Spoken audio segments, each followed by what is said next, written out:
십자가의 도에 관한 당시 세상에서 보는 관점이 두 가지가 있습니다. 하나는 유대인에게는 꺼리끼는 것이었고 또 헬라인에게는 미련한 것이다. 그렇게 말을 하고 있습니다. 그 23절의 말씀에 보면 우리는 십자가에 못 박힌 그리스도를 전하니 유대인에게는 꺼리끼는 것이요 이방인에게는 미련한 것이니라 이렇게 말하고 있습니다. 그 꺼리낀다라고 하는 것은 뭡니까? 부담된다 하는 겁니다. 미련하다 이 말은 지혜롭지 못하다, 뭘 모른다, 학식이 부족하다, 가르침이 필요하다 그런 의미가 있을 겁니다. 그 유대인들에게는 굉장히 부담스러워. 그리고 그게 어떻게 그렇게 될 수 있을까? 상황이 굉장히 안 좋다. 그런 의미가 많습니다. 그 헬라인들은 지혜와 지식이 많은 사람들입니다. 소위 말해서 지식층을 갖다가 헬라인, 헬라파 뭐 이렇게 얘기를 하는 겁니다. 이렇게 학식이 있다고 하는 자들이 봤을 때 십자가의 도라고 하는 것은 굉장히 미련한 이야기입니다. 그런데 바울이 이사야 29장 14절 말씀을 인용하시면서 이렇게 말합니다. 그러므로 내가 이 백성 중에 기이한 일 곧 기이하고 가장 기이한 일을 다시 행하리니 그들 중에 지혜자의 지혜가 없어지고 명철자의 총명이 가리워질 것이다. 그렇게 말하고 있습니다. 이 말이 무엇인가? 지혜로 하나님 알 수 있는 거 아니다. 명철로 하나님 알 수 있는 거 아니다 하는 겁니다. 계속해서 이사야 33장 18절의 말씀이 보니까 너희 마음에는 두려워하던 것을 생각하여 내리라. 계산하던 자가 어디 있느냐? 공세를 측량하던 자가 어디 있느냐? 망대를 계수하던 자가 어디 있느냐? 이게 머리 잘 써서 숫자 계산하고 여러 가지 계산 잘 뽑아가지고 계획적으로 하는데 그런 것들이 다 헛되다 하는 것을 이야기하는 겁니다. 그러면서 바울은 이렇게 인간의 지혜만으로는 하나님을 안다는 것은 참으로 부족한 일이다 라고 계속해서 말씀을 하고 있습니다. 그래서 21절에 뭐라고 말하는가? 자기의 지혜로 하나님을 알지 못한다 라고 바울이 말을 하는 겁니다. 이 세상은 자기의 지혜로 하나님을 찾지 못합니다. 안다고 한들 맹인의 손으로 모양을 더듬어 보면서 이런 정도의 모양이겠구나 라고 추측하고 이야기할 수 있을 정도지 정확하게 알 수 있지는 못하다는 것이 바울의 증거인 겁니다. 그러나 이러한 그 모색 같은 거 이렇게 알려고 하는 것이 왜 중요한가? 그것도 하나님의 계획일 것이다 라는 겁니다. 왜냐하면 어떤 수단에 의해서 하나님은 인간에게 자신의 무력과 무능을 자각시켜 주므로 하나님을 받아들이도록 준비하고 계획하신다 하는 겁니다. 사도행전에는 4가지의 설교가 있는데 그 설교의 대부분의 내용이 무엇이냐 하면은 첫째는 하나님의 약속하신 때가 이르렀다 하는 겁니다. 그리고 그 때가 곧 가까웠으니까 준비해라 하는 겁니다. 그리고 두 번째는 예수님의 생애에 대해서 이야기를 합니다. 그리고 그분의 죽음과 부활에 관해서 말씀하고 있습니다. 세 번째는 예언이 성취됐다. 구약에 말하는 그 메시아가 예수다. 그 얘기를 정확하게 해줍니다. 그리고 네 번째는 그 예수님이 다시 오실 것이다. 그리고 마지막 5번째는 사람들에게 회개하고 약속하신 은사인 성령을 받고 하나님의 은혜 가운데 거하라. 이것이 사도행전 2장, 3장, 4장, 10장에 나오는 4가지 설교의 중요한 내용입니다. 이 내용을 갖다가 우리가 요약해서 말씀을 드리자면 십자가의 도, 복음이라고 말하는 겁니다. 이러한 것들을 유대인들에게는 꺼리끼는 것이었습니다. 이 내용이 헬라인들에게는 미련한 것이었습니다. 왜 유대인들은 이 내용이 왜 꺼리끼는 것인가? 왜 헬라인들에게는 이 내용이 왜 그 미련한 것이라고 말하는 것인가? 첫째는 십자가 때문에 그렇습니다. 신명기 21장 23절에 보면은 나무에 달린 자는 하나님께 저주받은 자라는 말씀이 있습니다. 유대인들의 개념에서 신명기가 말하고 있는 이 말씀은 어떤 말씀입니까? 율법입니다. 법입니다. 그런데 신명기에 나와 있는 이 말씀이 나무에 달린 자는 하나님께 저주받았는데 그 나무에 달린 그 예수님이 우리를 구원하신 메시아라고 하니까 이게 도대체가 말이 되질 않는 겁니다. 믿어질 수가 없는 겁니다. 나무에 달린 자는 하나님께 저주받은 자인데 어찌 그가 우리를 구원할 구세주가 되겠는가 하는 것입니다. 그래서 유대인들에게는 십자가에 달린 그 예수 그리스도가 꺼리끼는 거였습니다. 근데 더 중요한 얘기는 무엇이냐? 이사야 53장에 보면은 고난받는 메시아에 관한 이야기가 나옵니다. 동일한 구약 성경을 보고 있음에도 불구하고, 동일한 하나님의 말씀을 보고 있음에도 불구하고 그들이 믿는 것은 신명기 21장이었습니다. 그러나 신명기 21장의 그 내용이 쭉 풀려져서 이사야 53장의 그 예언서에 나와 있는 고난받는 그 메시아에 관해서는 그들이 인정을 하지 않는 겁니다. 어폐가 있는 겁니다. 우리에게 분명히 십자가에 달린 메시아가 있다는 걸 압니다. 근데 그분이 우리를 대신해서 고난받은 메시아라는 것을 성경이 증거하고 있다는 것을 그들은 인정할 수가 없는 겁니다. 이사야 53장 4절에 보니까 그는 실로 우리의 질고를 지고 우리의 슬픔을 당하였거늘 우리는 생각하기를 그는 징벌을 받아서 하나님께 매맞으며 하나님께 고난당한다 하였노라. 그가 찔림은 우리의 허물을 인함이요 그가 상함은 우리의 죄악을 인함이라. 그가 징계를 받음으로 우리가 평화를 누리고 그가 채찍에 맞음으로 우리가 나음을 입었도다. 이 말씀을 그들은 인정할 수가 없는 겁니다. 사랑하는 여러분, 저와 여러분들에게 예수 그리스도의 그 십자가는 무엇입니까? 죄인이 죽었습니다. 그 죄인은 바로 예수 그리스도인데 우리의 모든 죄를 짊어진 죄인, 십자가에서 피를 흘려서 우리를 대신해서 속량하시기 위해서 죽으신 예수 그리스도라고 하는 그 사실을 여러분 믿을 수 있기를 바랍니다.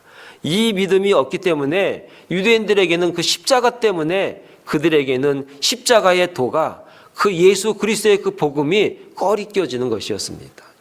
두 번째로 이들에게 꺼리끼는 내용이 무엇이냐 하면은 유대인들은 표적을 구한다. 23절에 말하고 있습니다. 우리는 십자가에 못 박힌 그리스도를 전하니 유대인에게는 꺼리끼는 것이요 이방인에게는 미련한 것이다. 이렇게 말합니다. 그리고 22절의 말씀에 보니까 유대인은 표적을 구하고 헬라인은 지혜를 찾으나 그렇게 말씀하고 있습니다. 유대인들은 표적을 구한다 그랬습니다. 여러분, 시대가 힘들고 어려울수록 세상에 나타나는 흉흉한 것들 가운데 표적을 행하는 사람들이 많이 나타나게 돼 있습니다. 기원전 45년에 드다라는 사람이 갑자기 나타났습니다. 그 사람이 사람들에게 아주 말을 잘하고 이야기를 잘하니까 무리들이 생겼습니다. 그리고 그들을 어디로 데리고 갔냐면 요단강으로 데리고 갔습니다. 그리고 자 보시오, 내가 요단강을 갈르리다 하고 이야기하니까 드디어 우리에게 선지자, 표적을 행하는 선지자가 나타났다고 많은 사람들이 몰리기 시작을 한 겁니다. 기원전 54년에는 애굽에서 예루살렘으로부터 선지자가 나왔다. 그래서 사람들이 또 우르르 몰렸습니다. 그가 내가 예루살렘 성벽을 허물리라 라고 해서 수많은 사람들을 데리고 다니면서 그렇게 이적과 표적을 보인다고 사람들 많이 회유하고 다녔습니다. 이 일이 이 당시에만 있는 일인가? 오늘 우리 이 시대에는 없는가? 동일하게 일어나고 있다는 사실입니다. 유대인들은 표적을 구했습니다. 우리에게 능력자가 나타나서 능력을 행하고 우리에게 권위자가 나타나서 권세 있는 모습으로 우리에게 다가오게 되면 내가 믿겠다 하는 겁니다. 표적을 구하기 때문에 그들이 십자가의 도는 힘들고 어려운 길입니다. 예수님은 십자가에서 너무나 겸손하게, 너무나 쉽게, 너무나 힘없이 죽으셨습니다. 십자가에서 내려오신 것이 아니라 십자가상에서 그냥 죽어버리고 만 겁니다. 그래서 유대인들에게는 표적을 구했습니다.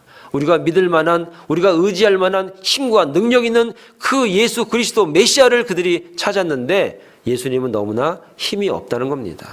그래서 예수님이 말씀하십니다. 내가 보일 표적은 요나의 표적밖에 없다 말씀하십니다. 왜 그렇습니까? 내가 죽고 난 다음에 3일 만에 부활함으로 말미암아 이 세상의 죽음의 권세를 이길 그 표적밖에는 내가 이 세상에 보일 것이 없다 말씀하신 이유가 바로 그러한 것입니다. 오늘 저와 여러분들이 아직까지도 이 세상에 살면서 표적이 있고 내가 정말로 하나님의 능력을 내 눈앞에서 목격하고 경험해야만이 내가 믿겠다 한다면 아직까지도 우리는 유대인의 삶을 살고 있는 것이라는 것입니다. 그래서 이들에게는 십자가의 도가 꺼리껴지는 겁니다.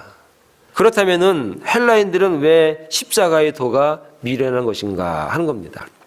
자, 오늘 말씀을 보면 22절에 유대인은 표적을 구하고 헬라인은 지혜를 찾으나 이렇게 말하고 있습니다. 그 당시 헬라 사상에는 어떤 사상이 있었냐면 첫 번째로 아파데이아라고 하는 사상이 있었습니다.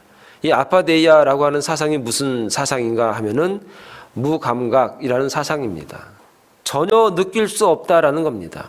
자, 이 이야기를 좀 설명을 드리면 십자가에서 죽으신 그 예수님을 통해서 우리가 구원받는다라는 복음을 계속 전함을 받으니까 그 말이 안 된다는 얘기입니다. 왜 말이 안 되는가?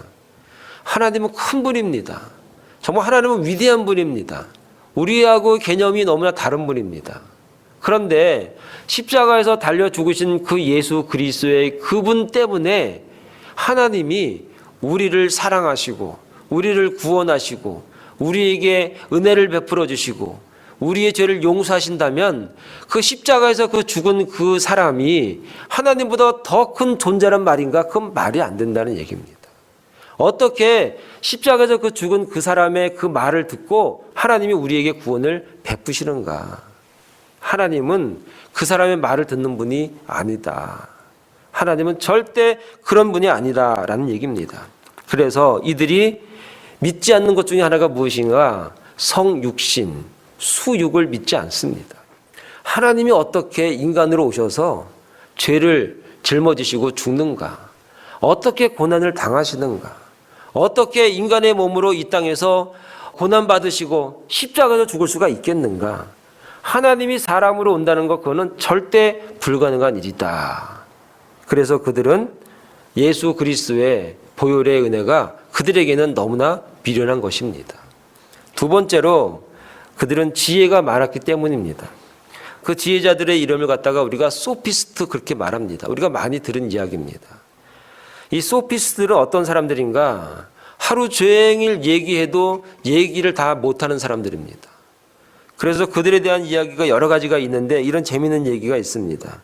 플라탁이라고 하는 사람이 이렇게 얘기합니다. 그들은 음악적인 억양과 잘 울리는 조로 말을 한다. 그 말을 얼마나 아름답게 하는지 음악이라고 얘기를 했습니다. 그리고 또 이렇게 얘기를 합니다. 그들은 늪에서 개구리의 모양으로 하루 종일 떠들다가 밤을 맞이하는 사람이다 라고 말을 했고, 또 어떤 사람은 공작새와 같다라고 얘기했습니다. 자기의 아름다움을 보여주지만 정작 아무것도 할 수 있는 능력이 없는 겁니다. 보여주기만 하는 겁니다. 자, 이러한 소피스들의 그 지혜가 그들에게 굉장히 큰 능력이었습니다. 그래서 이 지혜자들에게 자랑거리가 무엇이냐면은 나에게 제자가 얼마나 많은가, 나를 추종하는 사람이 얼마나 많은가, 내가 이야기할 때 얼마나 많은 사람들이 모여드는가, 그것이 그들에게 큰 자랑거리였던 것입니다. 하루는 이런 일이 벌어집니다. 큰 광장에 두 사람이 싸웁니다. 싸우는 것이 주먹으로 싸우는 것이 아니라 말싸움을 합니다.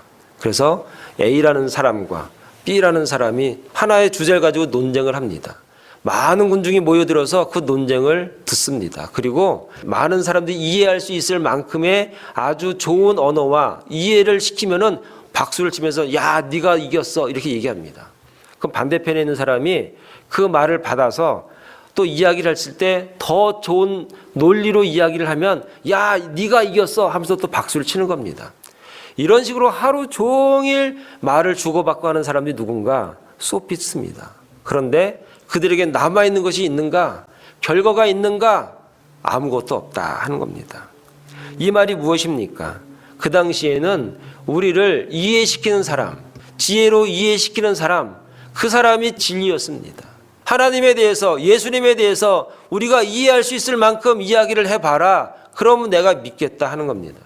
왜 헬라인들에게는 지혜 때문에 십자가의 도가 왜 미련한가? 십자가의 도에 대해서 하나님에 관해서 이해할 수 있게 얘기를 해달라는 얘기입니다. 내가 믿어줘야만이 믿겠다는 겁니다. 그렇지 않으면 진리도 아니고 메시아도 아니고 하나님도 아니라는 얘기입니다.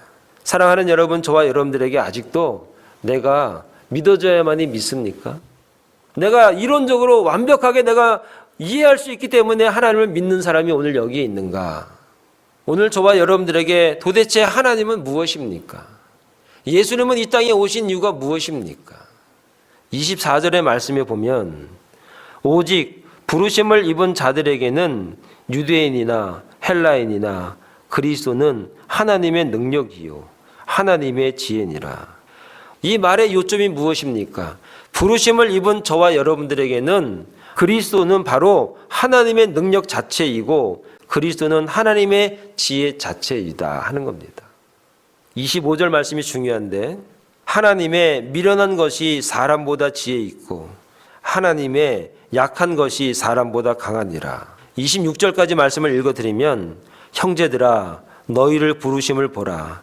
육체를 따라 지혜 있는 자가 많지 아니하며 능한 자가 많지 아니하며 문벌 좋은 자가 많지 아니하도다. 로마 시대에 집계된 노예들의 숫자가 몇 명이었냐면 6천만 명이었습니다. 그 당시 노예들이.